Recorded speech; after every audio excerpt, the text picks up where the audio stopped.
Irmãos, vamos ler a palavra do Senhor. O Evangelho escrito por João, capítulo 3.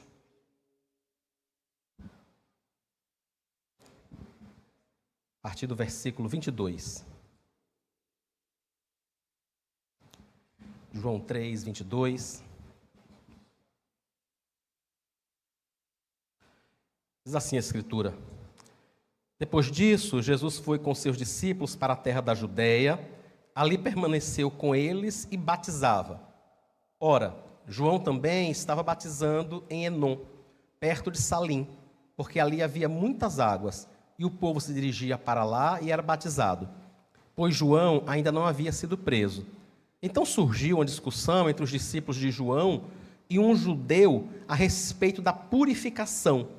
E foram até João e lhe disseram: Mestre, aquele que estava com o Senhor do outro lado do Jordão, do qual o Senhor deu testemunho, está batizando, e todos vão até ele. João respondeu: Ninguém pode receber coisa alguma, se não lhe for dada do céu. Vocês mesmos são testemunhas de que eu disse: Eu não sou o Cristo, mas fui enviado como o seu precursor. O que tem a noiva é o noivo. O amigo do noivo, que está presente e o escuta, se alegra muito por causa da voz do noivo, pois essa alegria já se cumpriu em mim. Convém que ele cresça e que eu diminua. Amém. João Batista, irmãos, era primo de Jesus, 6 meses mais novo do que ele, recebeu o ministério do próprio Deus para chamar o povo de Israel ao arrependimento. E ele realizava aquele batismo de purificação. Aquele batismo era algo comum, não apenas em Israel, mas em outras culturas, em outros países daquela região. A ideia era de uma lavagem cerimonial mesmo. Isso não era exatamente a circuncisão. Talvez hoje, para a gente entender melhor, nós poderíamos dizer que seria algo tipo uma renovação da aliança. Não sei se vocês já viram, algumas igrejas, inclusive fazem culto com esse nome, né? Culto de renovação da aliança ou alguma coisa assim. A ideia é de dizer assim: olha, você que até agora tem sido um cristão nominal. O que é um cristão nominal? Alguém que está no rol de membros da nossa igreja. Por que ele é nominal? Porque ele tem um nome lá. E por que não é só cristão? Porque ele não aparece. Entendeu? Ele é nominal porque ele tem um nome no rol de membros da igreja. Por que não é só cristão? Porque ele não está aqui, só o nome está. Então ele é um cristão nominal. A ideia algumas igrejas quando fazem isso, né, essa renovação da aliança, é dizendo assim: olha, você que tem sido um cristão nominal no decorrer da vida, talvez seja o momento de voltar ao seu primeiro amor, à sua primeira experiência, de se voltar a se comprometer realmente com Deus, com o culto ao Senhor, com a adoração ao Senhor, com a aprendizagem da palavra de Deus, com tudo isso. Acho que talvez o batismo de João tinha um pouco esse propósito, de chamar as pessoas para que elas se voltassem realmente para Deus, para que elas não apenas apresentassem sacrifício no dia do Yom Kippur, né, naquele dia anual da purificação, mas que houvesse na casa dessas pessoas a determinação de ensinar os seus filhos, a determinação de servir a Deus em espírito e em verdade, de servir ao Senhor com toda a dedicação da sua alma. Era isso que João estava fazendo.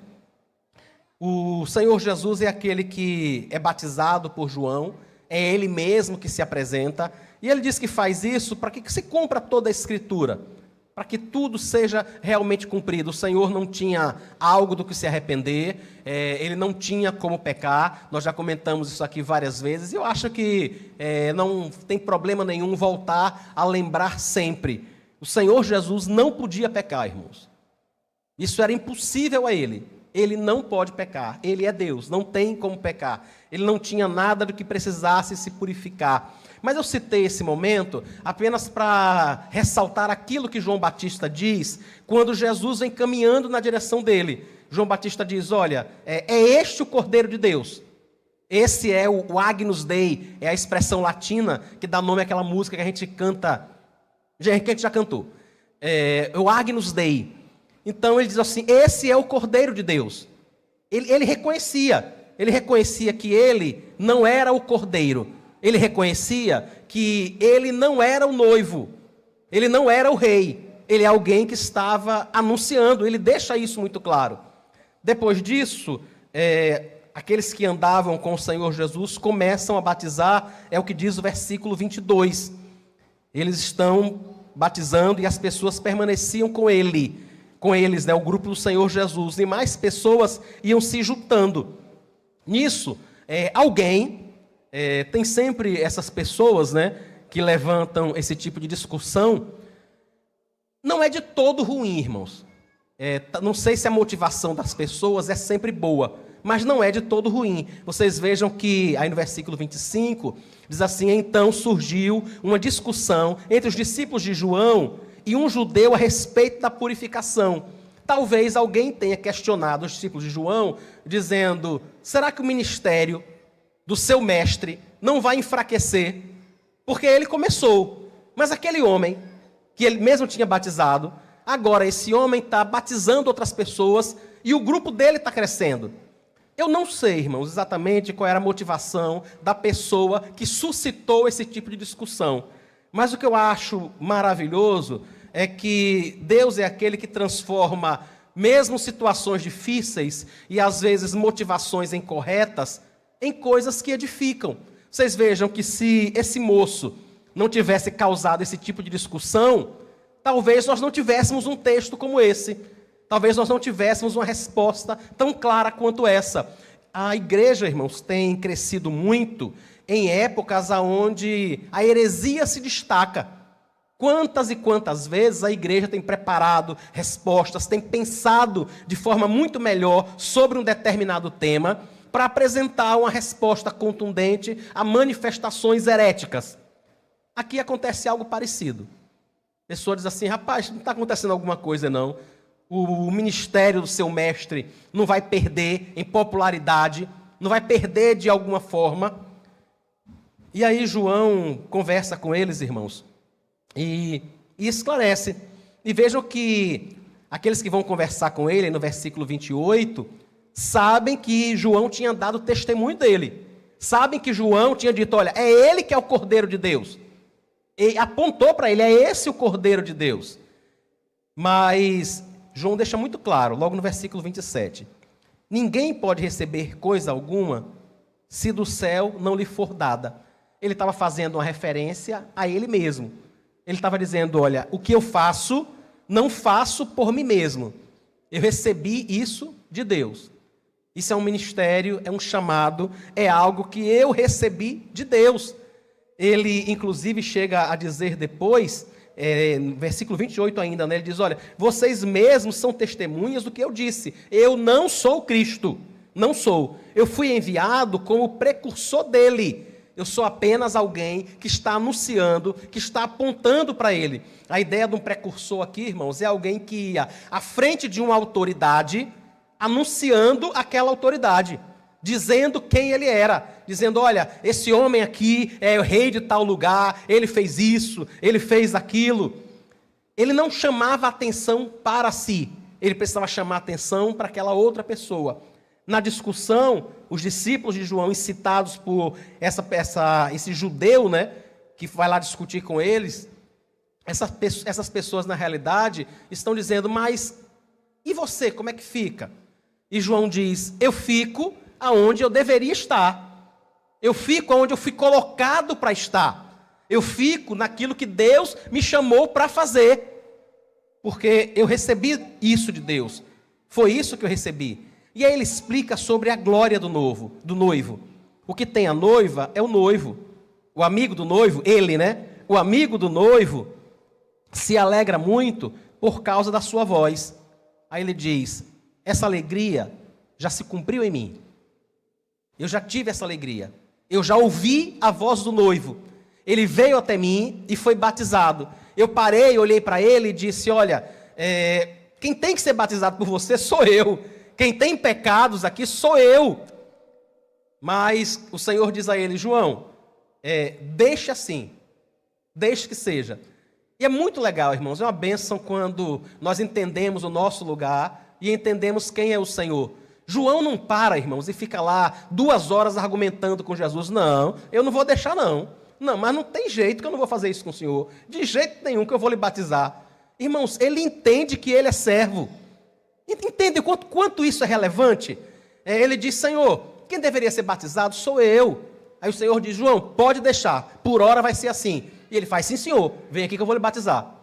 Entendem o quanto ele conhece a posição dele, o local aonde ele tem que estar, o local que ele ocupa, e que ele deixa muito claro, versículo 27, eu recebi do alto, eu recebi de Deus, não recebi de outra pessoa, não vem de mim mesmo. Por isso, então, ele conclui no versículo 30, convém que ele cresça e que eu diminua. Convém que o noivo cresça, que o noivo seja conhecido. Não o precursor, irmãos. Não aquele que aponta para ele, mas o noivo. Eu e você precisamos muito, irmãos, entender isso na nossa vida. Precisamos entender isso com relação àquilo que fazemos para Deus. Porque se eu e você fazemos para Deus, nós não precisamos brigar com ninguém para fazer. Entendam isso, irmãos. Se eu e você decoramos, tocamos, cantamos, pregamos, arrumamos, ou fazemos qualquer outra coisa, se nós fazemos para Deus, me diga, por que cargas d'água alguém entende que tem que brigar com outro para tocar bateria? Por que é que a criatura tem que discutir, não, porque sou eu que tenho que botar aquilo ali, não é você? Entendem? Se nós estamos apontando para o noivo, se nós estamos querendo a glória do noivo, aonde é que o noivo vai ser glorificado nesse tipo de disputa? Entendem? Aonde, irmãos? Isso não vai acontecer. Esse tipo de disputa só gera tristeza nesse noivo. Imaginem num casamento, os noivos perceberem padrinhos brigando, para saber quem vai levar uma taça de champanhe para o noivo. Tudo começa numa discussão boba. Não, eu levo. Não, eu levo, não, pode deixar que eu levo. Não, eu faço questão, eu levo. Não, mas eu faço mais questão ainda. Me diga, você acha que isso vai ajudar o noivo e a noiva em quê? Eles vão parar e ficar, que raio está acontecendo? Entendem que aquelas pessoas não estão querendo, na realidade, abençoar, prestigiar o noivo.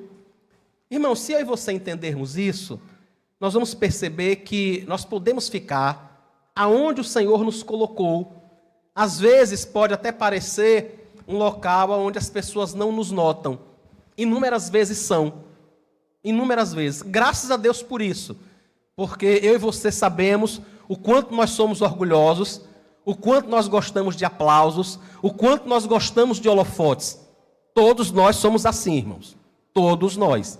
Existem aqueles que já sabem disso e aqueles que fingem não saber. Mas todo mundo é assim, não se preocupe não.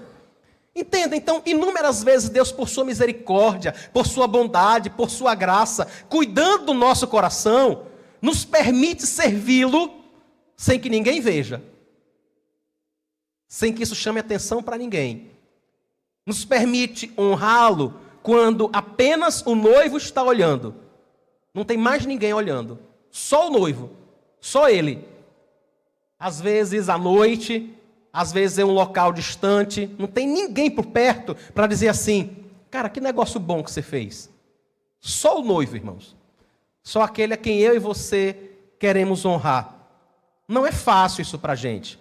Não é fácil, irmãos. Nós queremos receber os louros, né? Nós queremos receber o aplauso, o tapinha nas costas por aquilo que fizemos bem. E eu acho que não há problema nenhum em que nós reconheçamos aquilo que os irmãos têm feito e têm feito bem. Isso não é um problema nenhum, irmãos.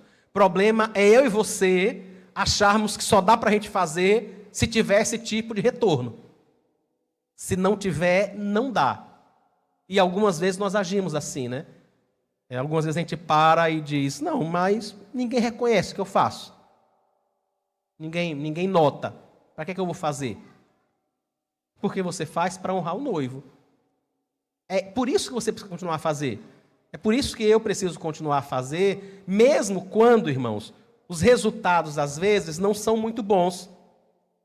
Eu acho que uma das coisas que eu mais comento com o Danilo, acho que talvez semanalmente, é sobre o quanto eu e ele precisamos nos empenhar em fazer aquilo para que fomos chamados. e confiar o resultado apenas a Deus. Porque nós não somos responsáveis pelo resultado. Nós somos chamados para plantar, só para plantar. O crescimento só tem um que dá, é Deus. O crescimento só é produzido pelo noivo. É Ele o dono da noiva. É Ele o Senhor da igreja. Nós fomos chamados para plantar. Isso é responsabilidade minha. Isso é responsabilidade do pastor Danilo. Isso é responsabilidade sua, enquanto aqueles que apontam para o noivo e que buscam a sua glória. Mas o resultado não depende de nós, irmãos. Por isso nós também não deveríamos ficar nos achando quando os resultados são bons. Lembrem, o resultado é produzido pelo noivo. Quem de nós pode fazer uma planta crescer? Eu e você podemos analisar o solo, podemos estudar o melhor momento para plantar, podemos escolher a melhor semente. Mas me diga, eu e você podemos fazer aquela planta crescer? Nenhum de nós pode, irmãos. Nenhum de nós. Era isso que João Batista estava entendendo, e é isso que eu gostaria que eu e você entendêssemos. Que nós precisamos estar naquele ponto que o Senhor nos colocou, e que nós vamos glorificá-lo e exaltá-lo com aquilo que Ele nos colocou para fazer. Irmãos, ninguém vai receber um galardão imenso, porque ele tomava conta, ele era pastor de uma igreja de 14 mil membros. E o outro vai receber um galardão menor, porque ele se dedicava a arrumar as cadeiras numa igreja com 9 membros. Nós seremos galardoados pela nossa fidelidade, irmãos. Pela nossa fidelidade. É Deus quem faz com que pessoas sejam pastores em igrejas de 14 mil membros, que, por exemplo, para a última reforma que fez, nas 6 congregações que tem, gastou 12 milhões de reais. Eu tive numa igreja assim recentemente. É Deus quem faz isso. E é Deus que determina também, irmãos, pessoas que vão estar numa igreja, num povoado distante, arrumando 7, 8 cadeiras para irmãos se reunirem. O que conta não é a quantidade, não é o volume, é a fidelidade ao noivo. É isso que conta, irmãos.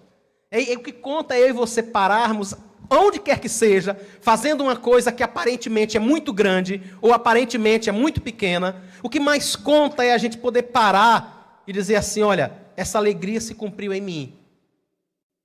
Eu estou em paz. O Senhor me chamou para arrumar cadeiras para uma congregação de 8 pessoas. Glória a Deus, eu estou muito alegre por isso. O Senhor me chamou para pastorear uma igreja com 14 mil membros.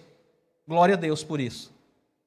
O que você precisamos entender é isso, honrar ao noivo, irmãos, apontar para Ele. A glória é somente do Senhor, porque é Ele que faz. Entendeu? Não é discurso, é Ele quem faz. Foi o Senhor quem trouxe cada um dos irmãos aqui. É o Senhor quem tem edificado cada um dos irmãos. O que a gente pode fazer, irmãos, é só falar a palavra. A gente não pode fazer nada além disso. É só o que a gente pode fazer. Hoje, quando eu acordei, estava orando e apresentando ao Senhor o que iríamos fazer nesse dia, pedindo ao Senhor que nos abençoasse, pedindo ao Senhor que abençoe o pastor Danilo, que vai dar aula na escola dominical, o sermão que vai ser pregado à noite. Mas é só isso que a gente pode fazer. Entende? A gente não pode fazer mais do que isso. A gente só pode apontar para o noivo, pedir a Ele que seja misericordioso, que por sua graça, por sua misericórdia, por sua bondade, nos edifique. Se eu e você fizermos isso, irmãos, nós vamos conseguir dizer como João, a minha alegria já está cumprida. Não deu certo não, deu tudo errado. Deu tudo errado. Depois de se preparar não sei quanto tempo, de arrumar, enfeitar, contratar salão de festa, anunciar, fazer não sei... Deu tudo errado na cantata. Beleza. A gente lamenta que tenha dado tudo errado, mas a gente fez o que pôde. Não tem o que fazer. Não tem. Algumas coisas às vezes não dão muito certo e as pessoas às vezes têm a impressão de que talvez eu não dê a importância que deveria dar. Que as pessoas dizem, pastor, mas não está vendo que não deu certo? Eu disse, rapaz, mas é assim que tem que ser. A gente não tem o que fazer. A gente não tem, irmãos, não tem. Algumas vezes, João Leite chegava para mim e dizia assim, pastor, hoje Está meio complicado porque a pessoa que quer tomar conta das crianças de tal idade ligou agora de manhã, em cima da hora, e disse que não vem. E a gente está assim, meio sem saber o que fazer. Eu disse, é simples, João, a gente vai subir no púlpito e dizer, olha, não vai ter aula para essas crianças.